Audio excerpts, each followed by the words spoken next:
My knees hurt every morning. I was exhausted by 2 p.m. Doctors called it chronic inflammation. Then I found something most people call extreme. 30 days, meat only.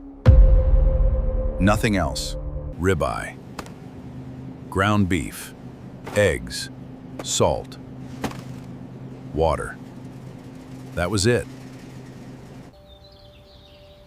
Day 11.